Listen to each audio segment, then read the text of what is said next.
Bonjour à tous, bienvenue dans l'écran, la toute nouvelle émission de BTP.tv pour parler, échanger et pourquoi pas débattre sur les sujets d'actualité grâce aux protagonistes de la filière de la construction et grâce aux invités que nous allons découvrir dans un instant. Aujourd'hui, nous allons parler de bois et de béton. Est-ce qu'il y a un réel match, une complicité entre ces deux matériaux? C'est ce qu'on va essayer de savoir, mais comme je vous le disais, je vous propose de découvrir nos invités sur l'écran. Pierre-Guillaume Lanciot, je suis le président-directeur général de Quali-Consult. Quali-Consult qui est la filiale du groupe Quali-Consult en charge des activités de contrôle technique, qui est un métier que j'exerce depuis une trentaine d'années maintenant. Le groupe Quali-Consult regroupe 2600 personnes et la filiale que j'ai le plaisir de diriger, à peu près 900 personnes. Bonjour, Pierre Chaumette, architecte. J'exerce au sein de l'agence que j'ai constituée, qui s'appelle Chaumette Lupi et Associés Architectes. On travaille depuis une trentaine d'années que par concours, pour des marchés publics, principalement des bâtiments d'enseignement, où on s'efforce depuis une quinzaine d'années de marier bois et béton. On est une structure de taille moyenne, 6 personnes, mais où on participe à des opérations de taille conséquente, entre 20 et 30 millions. Nous avons cette volonté de développer ce bois. Je suis dans pas mal d'associations comme Architecture et Maître d'ouvrage, à Livre Bois qui pousse à monter des opérations de grande hauteur en bois. Et depuis 6-8 mois, je suis vice-président du syndicat des architectes qui s'appelle l'UNSFA, l'Union nationale des syndicats français d'architecture. Bonjour, Didier Mignori, je suis le fondateur de Zoom Factor Architecture, qui est une agence d'architecture qui regroupe architectes et ingénieurs. J'ai créé ça il y a 15 ans et on travaille essentiellement sur des projets en marché public pour de la construction de logements locatifs, dans lequel depuis toujours nous travaillons sur la mixité des matériaux et les expériences constructives, à la fois bois, béton, métal.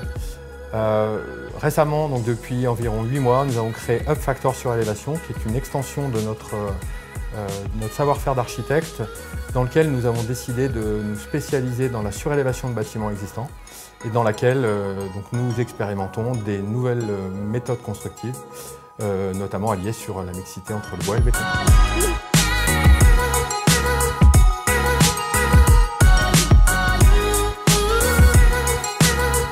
Bonjour messieurs, merci infiniment d'être venus ici sur ce plateau donc pour parler d'un sujet un petit peu récurrent, j'allais dire. Le 13 avril dernier, lors d'une visite d'une scierie dans les Vosges, le président Macron a exprimé son ambition de relancer la filière du bois. Alors, est-ce qu'il faut absolument faire un choix entre bois et béton? Est-ce que Emmanuel Macron va relancer la filière bois? Je pense que vous avez beaucoup de choses à nous dire à ce sujet. C'est voilà, l'objet de cette émission. Alors, pourquoi, pour quelle raison ce sujet match un peu entre bois et béton est-il récurrent? Messieurs, lequel veut se lancer? Monsieur Lanciot. Alors en premier lieu, le bois est présenté comme étant, souvent comme étant facteur d'innovation. Il ne faut pas oublier que c'était quand même l'un des premiers matériaux avec lequel on a construit et que le bois a toujours été présent dans la construction. Et souvent en alliance avec d'autres matériaux. Si on prend la maison individuelle classique, c'est une maison avec des fondations en béton, une élévation qui est en maçonnerie et puis une charpente bois qui va être posée sur cette maçonnerie.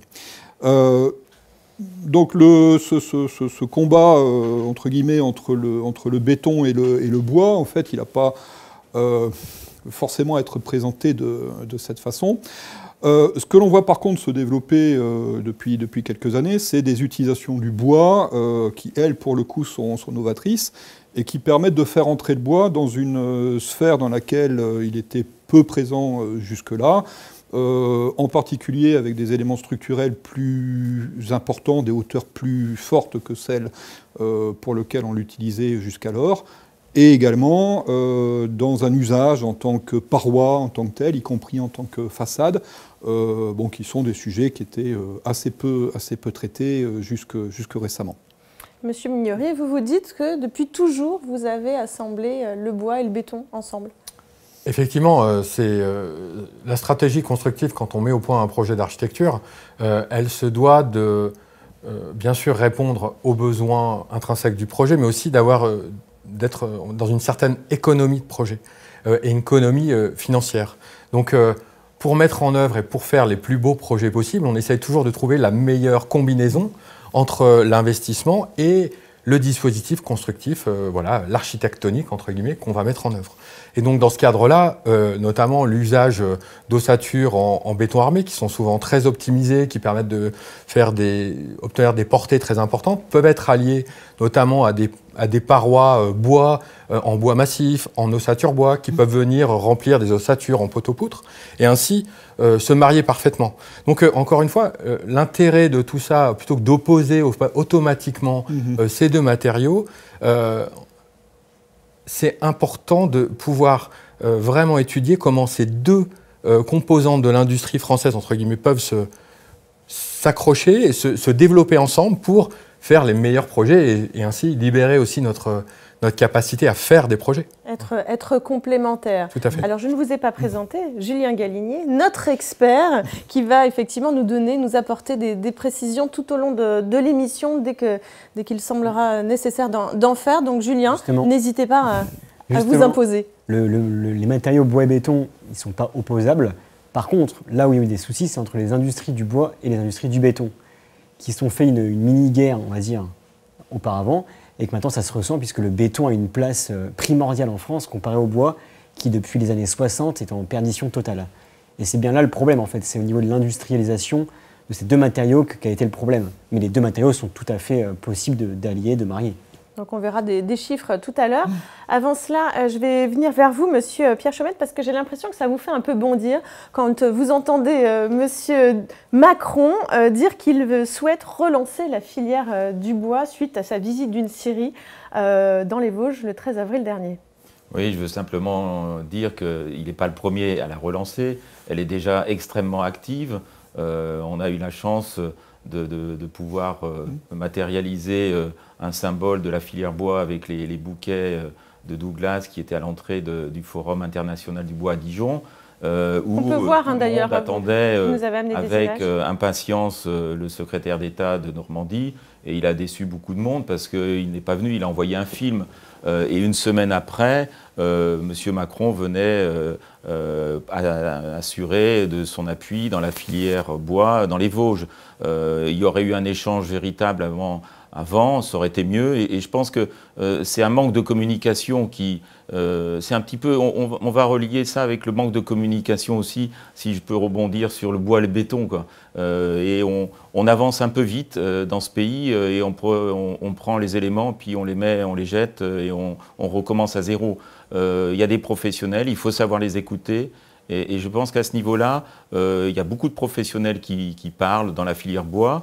Il y a eu d'ailleurs une communication de la filière conception, parce qu'on s'aperçoit que justement, dans la loi Elan, parce qu'on y vient, cette loi Elan sur le logement, toute la filière bois était très enthousiaste et ils sont aperçus, on les a alertés en leur disant mais attention, si on développe plus des consultations qui sont du type conception-réalisation, les allotissements vont être beaucoup plus compliqués, il y aura des gros lots ou des entreprises générales et à ce moment-là, on ne parle pas des architectes, là, ça va jusqu'à la filière des PME et PMI qui ne pourra pas intervenir. On a fait un lycée au fin fond de l'Auvergne où il y avait 26 lots, c'était compliqué à gérer, entièrement en bois, mais au moins les 26 entreprises étaient régionales ou locales et on n'arrivait pas avec une grosse structure et là c'est vraiment un souci. Donc ils ne se rendent pas compte que peut-être simplement avec des dispositifs pour soi-disant construire plus vite, est-ce qu'on va construire mieux? Moi j'en doute. C'est qu'on s'aperçoit que la filière va être encore plus cassée parce que les petites et moyennes entreprises ne pourront plus intervenir. Et des grosses structures d'entreprises bois, comme des majors dans le béton, il n'y en a pas véritablement en France. Alors, comme c'est un échange ici, à n'importe quel moment, vous êtes invité Oui, à c'est venir très apporter une précision si ça vous soit pas avez un monologue. envie. Messieurs, n'hésitez pas. Je vais me contredire. Mais c'est d'ailleurs, ce que vous indiquez là est très pertinent et revient à ce que vous mettiez aussi en avant sur l'opposition qu'il peut y avoir entre le bois et le béton, qui est pas réellement liée aux matériaux, mais plus aux structures qu'il y a derrière.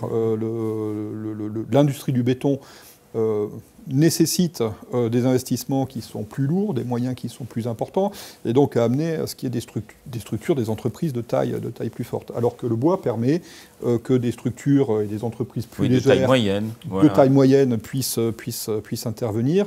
Et en fait, la grosse dichotomie, elle est sans doute là, quoi, entre la taille des acteurs qui rentrent dans ces marchés. Ce que je trouve un peu étonnant, moi, de mon côté, c'est que, ayant l'habitude de travailler en région, un peu comme mon confrère, on se rend compte aussi que des démarches, on va dire, plus individuelles, un peu moins grand public, se font au quotidien. Nous, en ce moment, on travaille sur un projet à Firminy, donc dans la Loire, où, grâce à, on va dire, l'implication à la fois du maître d'ouvrage, mais aussi à l'utilisation des ressources locales, à la fois côté filière béton, et côté filière bois, on a réussi à faire un mariage des deux en travaillant sur une ossature, voilà, c'est une construction de logement pour un bailleur social, et où on travaille sur une ossature en béton armé qui est remplie avec des panneaux en bois massif qui sont construits et assemblés à moins de 50 km du lieu du projet. Donc ça, c'est très intéressant puisque finalement, on se rend compte qu'il y a cette notion d'économie circulaire qui existe très simplement, on va dire, dans la filière béton, puisque des centrales à béton, il y en a partout. Il y a une proximité, il y a une facilité de mise en œuvre.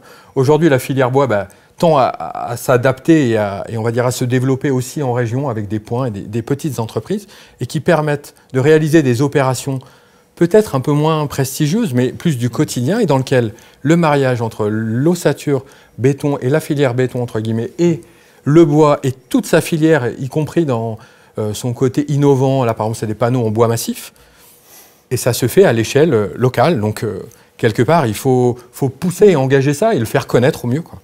Oui, mais je pense que c'est vrai que c'est pas des grands effets nationaux, c'est que sur le plan régional, ça marche très bien, quoi.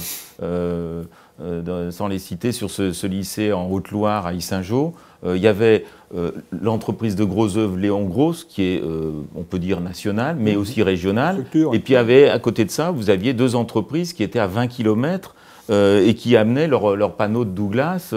Donc c'était à proximité et ça marchait très bien, on n'en faisait pas tout un plat, quoi. C'est l'ultra local, même 20 km. Oui, non, mais vraiment de la il y en avait même un autre, et il y avait un artisan de taille moyenne. À un moment, il manquait du Douglas, il avait des réserves de Douglas dans son atelier, il était scieur de bois, c'était une entreprise vraiment locale qui était vraiment là à 10 minutes à pied, quoi. Et donc ces filières-là, elles existent, donc il faut les rassembler et ça fonctionne très très bien. Et historiquement, ce sont des filières qui ont une vocation effectivement à travailler sur un niveau local fort. Techniquement, le bois, jusqu'il y a peu, et des expériences que l'on a aujourd'hui sur des projets de grande ampleur sont encore dans des contextes innovants, mais est principalement destiné à faire des bâtiments qui vont faire du 4-5 étages.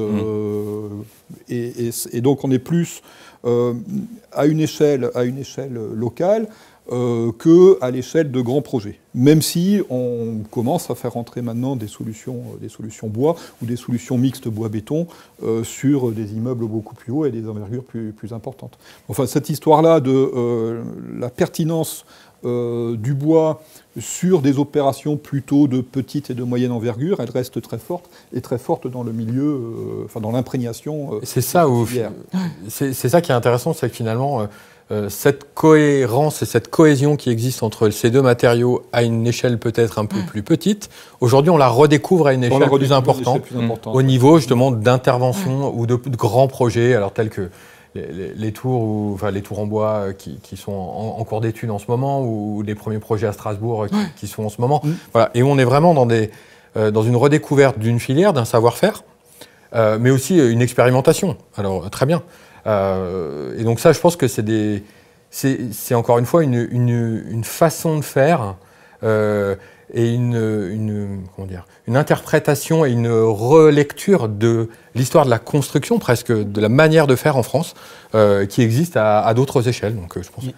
Sans parler de ce qu'a dit Emmanuel Macron, pourquoi le bois redevient la mode en fait? Pourquoi on s'est mis à construire des tours en bois?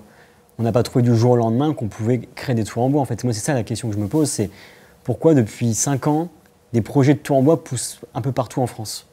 C'est quoi la raison? La raison, c'est qu'il y a quand même des industriels comme Matisse et comme Weber qui, dans la filière bois, ont pu motiver l'ancien gouvernement pour relancer, et déjà la relancer et développer les constructions en bois. Il y a une volonté politique. Il y a vraiment une volonté politique. Oui, voilà, et la filière bois aussi était demandeur de faire ce genre d'opération. Également, je trouve que la filière bois travaille déjà en 3 dimensions. Là, on parle de BIM, de vraiment un travail en 3 dimensions, en 3D, où on a le lot structure, le lot archi, qui vont se mêler dans une seule et même maquette et qui vont permettre véritablement de voir les endroits où il y a des conflits, des croisements de structures avec des fluides ou autres. Mais déjà, dans le travail des artisans, des entreprises même et des ingénieurs, ils ont déjà des logiciels en 3D depuis des années et des années.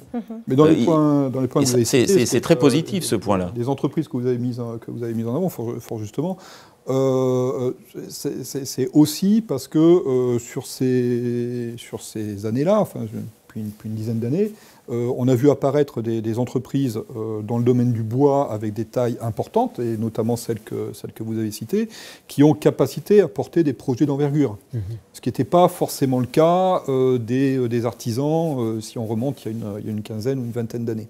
Donc c'est aussi, de par une structuration de la filière qui, en complément de la volonté politique, a permis de mettre en face une faisabilité avec des opérateurs qui étaient en capacité de produire ce type de C'est un soutien des grands. En fait, les grands maintenant soutiennent la construction bois, alors qu'avant, sans la dénigrer... C'est aussi des entreprises dans la filière bois qui se sont renforcées et qui sont dotées de capacités qu'elles n'avaient pas forcément...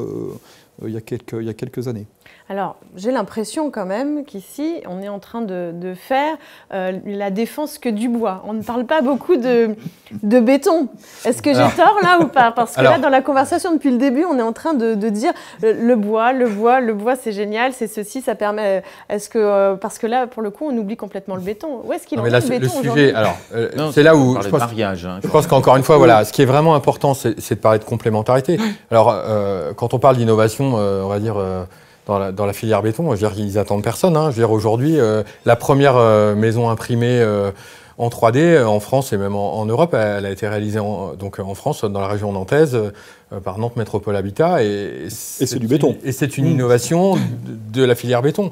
Et donc, c'est un mariage entre un isolant. Donc, il y a eu une vraie recherche complète réalisée par l'université de Nantes, avec les différents acteurs autour, un cabinet d'architectes talentueux et Nantes Métropole Habitat qui ont réussi finalement à prouver que avec on va dire une démarche d'innovation, on était en capacité aussi, via la filière béton, de développer des choses vraiment très innovantes. De la même façon, aujourd'hui, les assemblages entre les différents matériaux font que, ou même la durée de vie d'une ossature en béton, enfin, je veux dire, de manière assez simple, on a un exemple à Paris qui est très connu, qui est l'exemple de la halle Fraissinet, aujourd'hui réutilisée, qui est devenue la station F, qui était un ancien dock dans lequel on faisait du stockage. Aujourd'hui, c'est devenu le lieu des startups. C'est une ossature en béton armé qui a eu le mérite d'exister pour être transformée. Ça aussi, c'est très intéressant parce que ces structures et ces ossatures ont une durée de vie qui est telle, qui ont une telle efficience même au niveau portance et ainsi de suite. Il y a une reconversion possible. Une reconversion possible. Et aujourd'hui, on parle de cycle de vie du bâtiment. C'est des sujets sur lesquels le béton a quand même des atouts indéniables. Alors, le bois, lui, est un piège à carbone. Bien sûr, il y a tout un tas de choses très intéressantes. C'est pour ça qu'encore une fois, moi, je pense qu'il est vraiment important de ne pas opposer les matériaux, mais vraiment de les faire travailler ensemble et de faire en sorte que on l'a évoqué, vous le dites avec vos mains, hein. Vous le dites avec vos mains. On l'a évoqué tout à l'heure sur un des exemples qui était cité, où c'est un bâtiment sur lequel on a une partie en bois qui est assez importante, mais où la cage d'ascenseur sera faite en béton, parce que quand on veut réaliser un isolement acoustique, particulièrement vis-à-vis de basse fréquence, traiter ça avec du bois, c'est pas que ça soit impossible, mais on arrive à des solutions qui économiquement sont plus viables. Mais en termes d'innovation aussi, en béton, on a le côté un peu naturel, Julien. Exactement. On a assisté récemment à du béton fait à partir d'une plante, d'une mauvaise herbe, le miscanthus. Donc c'est biosourcé. Et donc c'est un parpaing, le parpaing de miscanthus, on l'appelle, hein, il s'appelle comme ça. Et donc il est fait à partir de la mauvaise herbe. Donc le béton peut aussi être vert, c'est pas qu'un matériau brut. On a vu aussi qu'on peut créer des parpaings avec la récupération de granulats. La loi autorise 30%, ce qui est quand même un chiffre assez conséquent. Donc le béton peut aussi être recyclé, entre guillemets. Vous avez sélectionné une vidéo pour nous, pour diffuser sur l'écran, qui parle justement de cette mixité béton-bois. Alors pas du tout d'innovation. Alors on a assisté à la conférence de presse du groupe GA Smart Building, qui vient d'acquérir la société Ossabois, donc une société de préfabrication bois. Et GA et préfabrication béton, donc eux font le pari de la mixité. Et on écoute justement le président d'Ossabois qui parle là-dessus. L'histoire a montré qu'à un moment, vouloir faire du tout bois se heurtait à quelques limites. Il peut y avoir quelquefois des limites économiques. En tout cas, quand on veut aller en hauteur, le bois peut coûter plus cher. On peut avoir d'autres limites qui sont par exemple l'acoustique, qu'on sait résoudre mais avec des contraintes. Aujourd'hui, la solution idéale, c'est de mettre le bois avec toutes ses qualités au bon endroit, et des qualités il en a, de légèreté, de résistance thermique et de rapidité de construction, puisque le bois est le matériau par excellence que l'on peut préfabriquer. On est tous d'accord là-dessus. Oui. Enfin, Oui, vous êtes tous d'accord là-dessus. Vous vouliez ajouter quelque chose? Justement, à propos du béton, je pense que le béton a été, les grands cimentiers, je fais partie aussi de BétoCip, c'est une association qui développe et qui veut montrer des opérations de qualité en béton.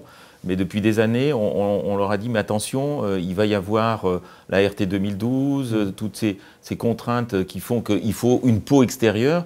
Et à ce moment-là, les architectes disaient, on ne pourra plus montrer le béton, on va avoir un isolant, un enduit dessus. Et là aussi, les cimentiers et les préfabricateurs sont lancés dans des préfabrications de murs. On pourrait comparer avec celle des murs bois, où là, on a une peau extérieure de qualité avec un béton poli, on a un isolant à l'intérieur qui passe devant les nez de plancher, donc il n'y a plus de ponthermie, et puis à nouveau un voile intérieur. Donc c'est des éléments préfabriqués qui arrivent et qui sont montés comme un mécano sur un chantier. On l'a démontré pour une petite école à Bondy, pour l'école Pierre Curie. Et justement, les murs bois sont un peu dans le même esprit. Donc je ne dis pas qu'ils se sont copiés, mais ils viennent se compléter. Et ça me paraît très important. Mais c'est vrai qu'on n'avait pas la même échelle. On peut dire que les majors du bâtiment parlent de béton. Et puis on avait une taille en dessous, si on peut dire, d'entreprise de moindre importance qui faisait du bois.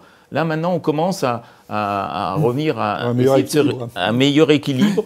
Et on s'aperçoit d'ailleurs que les majors du bois se disent, tiens, il faut absolument, les majors du béton, pardon, se disent, il faut absolument faire du bois. Donc il y a 4-5 ans, avec le moniteur, on avait fait un débat là-dessus.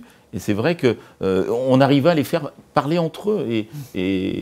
Alors donc, c'est vrai, quand vous avez un président qui dit on va valoriser le bois, la filière béton, elle fait la tête d'une certaine façon. Alors, il faut trouver le juste équilibre. Il ne faut surtout pas opposer.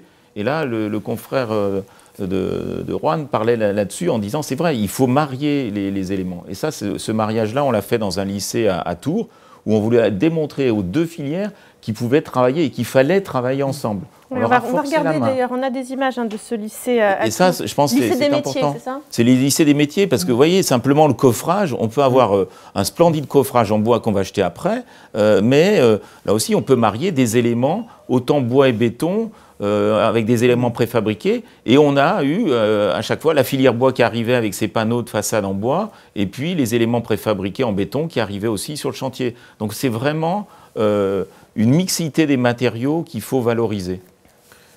C'est ce que j'ai bien aimé aussi dans la petite vidéo, ce qui est une remarque, c'est le bon matériau au bon endroit. Oui, et ça, c'est vraiment essentiel. C'est-à-dire que là, il y a une espèce de consensus, même ici. Oui. C'est-à-dire que c'est tellement évident, on est dans une pratique qui est complexe, où on se doit... Oui, c'est le mot, on est dans une évidence. Oui. On est aussi dans une... On doit apporter de l'expertise. Et cette expertise, eh ben, elle se base sur des faits. C'est-à-dire qu'il y a des choses qui sont plus simples à réaliser en béton, d'autres qui sont plus simples à réaliser en bois. Et sur les coûts aussi. Exactement, financièrement, architecturalement aussi, parce que la malléabilité d'un matériau comme le béton, c'est assez intéressant. Hein. C'est-à-dire qu'on aime bien le travailler. Donc l'alliance de deux sociétés, deux entités, l'une béton, l'une bois, c'est essentiel. C'est un plus, pour le bâtiment, hein, c'est vrai. Alors je voulais vous montrer quelques chiffres, mais finalement qui ne sont pas vraiment comparables sur le béton et sur le bois. On va les regarder vite fait comme ça ensemble, mais après je pense qu'on a fait le tour. Alors, comme vous voyez, hein, sur le béton, c'est une force industrielle et des emplois locaux à préserver, mais évidemment c'est la Fédération internationale industrielle du béton qui nous a livré ces chiffres, donc qui mentionnent en chiffres combien ça rapporte, le béton, 2,3 milliards d'euros de chiffre d'affaires contre 1,6 pour le bois. Donc on est encore bien en dessous. On va regarder maintenant quelques chiffres sur le bois. Voilà, le bois, on le différencie plus de cette manière-là, sur les parts des différents systèmes constructifs, l'ossature, les poteaux-poutres, etc. On n'en fait pas une on voit quand même globalité. que les solutions traditionnelles d'ossature restent majoritaires. Ce sont des solutions simples, déjà bien étudiées, sur lesquelles on applique des règles qui sont connues et maîtrisées par tous. Mais parce que ça implique également qu'il faut, également pour ces entreprises bois, il y a toute une série d'outils avec des tracés numériques qui sont à mettre en place, à investir. C'est des investissements lourds pour faire des planchers en CLT nervurés, par exemple. Oui, c'est des équipements, et il faut avoir des validations. validations. On rentre dans un monde industriel, là. Donc là, on rentre dans des investissements lourds et tout le monde ne peut pas le faire. Donc c'est assez aussi intéressant parce qu'il y a un regroupement nécessaire de ces entreprises. Là, ça montrait les maisons individuelles sur le nombre de maisons individuelles construites en 2014 et celles en 2016. Donc on voit un comparatif. Ça commence à venir, mais sur les primo-acquérants, voilà, ils se mettent plus sur le bois. Les jeunes vont plus facilement sur le bois que sur le béton. Je pense à des statistiques un peu faussées, parce que là, quand on parle de maisons construites en bois, c'est vraisemblablement de maisons intégralement construites en bois. Ouais. Si on prend des maisons dans lesquelles le bois intervient, y compris d'un point de vue structurel, c'est pas 9%, on doit être à 70 ou 80%. Ouais. Parce que beaucoup de planchers sont en bois. La charpente. Bien sûr, charpente, beaucoup de... Donc c'est pareil pour les chiffres suivants qui sont comparatifs sur l'année 2014 et 2016 sur les parts de marché. On les voit en baisse sur quasiment l'intégralité des régions, enfin, ou en légère hausse. Légère hausse à chaque fois, mais c'est très léger. Oui. C'est très léger. Enfin, on voit sur le Hauts-de-France, ça baisse considérablement. Sur la région Île-de-France également. Enfin bon, ça reste néanmoins des chiffres intéressants à analyser pour savoir où est-ce que... Le bois a quand même une image assez de matériaux riches, donc qui coûte cher. Alors pour plusieurs raisons. C'est parce que déjà c'est très rarement utilisé. Quand c'est utilisé, c'est pour des beaux bâtiments. Du coup les gens font waouh, ok, là le bois il est très joli. Et en plus de ça, c'est un matériau qu'on importe beaucoup en France. On produit très peu de bois en France, comparé à nos voisins. Et le fait d'importer, ça a un surplus, ça a un autre coût. Et ça fait toujours peur. Alors que le béton, on peut voir des centrales à béton partout en France, comme on le disait tout à l'heure. Il y en a vraiment partout. Et en plus, maintenant, on en crée des mobiles. Donc c'est encore... je suis allé à Intermat la semaine dernière, des centrales de 136 tonnes mobiles. C'est impressionnant, mais c'est mobile. Et ça permet aussi de la facilité pour la construction en béton et de la difficulté pour la construction en bois. Et on importe le bois parce qu'on n'en a pas assez ici en France ? Alors, non, complètement pas. On en a beaucoup. Il faut l'exploiter, c'est ça la difficulté. Mais il faut que les normes soient là aussi. Une forêt très très riche.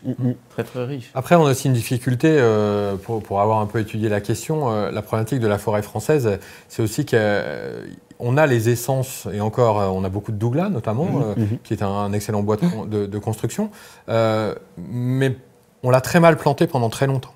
C'est-à-dire qu'on le plantait trop serré, et du coup, l'exploitation de ces forêts-là était très difficile.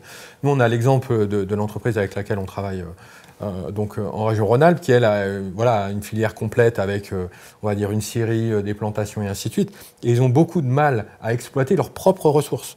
Donc on voit bien la difficulté de ça. C'est-à-dire que c'est un peu dans ce sens-là où je pense que le président Macron a voulu remettre un peu un coup de projecteur sur la filière bois parce que, faut le dire, hein, il y a des grands fabricants européens qui s'attaquent très fort au marché français, hein, parce que forcément il y a une forte demande, donc il y a des majors européens, entre guillemets, de la construction bois, et donc il est logique que la construction, enfin on va dire la filière française s'organise pour, voilà, et je trouve que justement c'est dans ce sens-là où il y a beaucoup à gagner à faire des projets qui soient mixtes pour profiter des expériences, accéder aux projets de plus grande importance en développant une filière locale, une filière française d'exploitation du bois. Voilà, et c'est en ce sens-là que je pense que le débat en fait, a été remis sur la place. En plus, il donnait un très bon exemple, Emmanuel Macron. Alors, personne n'a vérifié les chiffres, donc on ne sait pas s'il dit la vérité ou non. L'Allemagne a une plus petite forêt que nous, et ils recrutent 1 million de personnes. Enfin, ils font travailler 1 million de personnes. Nous, en France, c'est 450 000, alors que la forêt est plus grande. Donc je pense que c'est là que Emmanuel Macron veut en venir, c'est il faut créer de l'emploi. Le chômage en France, c'est un sujet important. Il a trouvé que dans ce secteur, il y avait possibilité d'en créer.